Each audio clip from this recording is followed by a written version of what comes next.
Yun, husky naman kami ngayon. Bat and blow. Paliguan muna.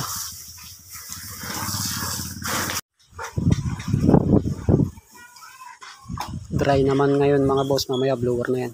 Guys, full shave yung isa dahil matted na po ito. Habang pinapamaga namin yung isang husky doon. Pagka magana yan, babanatan namin mamaya. Yun, full shave ng bol si pare dyan. Yun, patindo naman kami guys.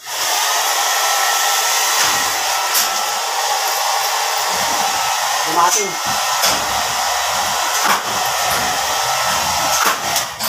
Isa natin tropa dito. Ayan.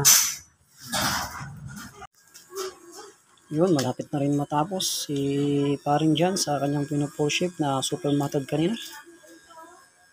Tayo naman nagdidimat ng husky.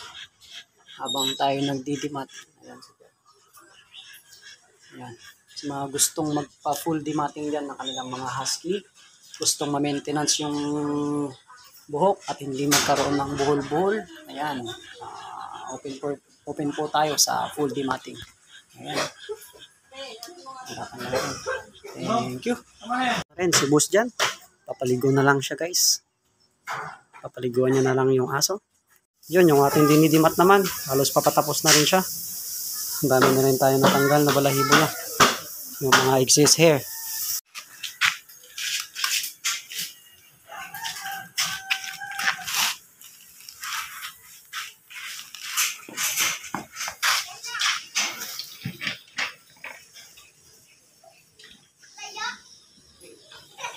Yun, tapos na po yung husky na full dimatting namin, tsaka basic sanitary, tsaka bat and blow na rin po ito kanina.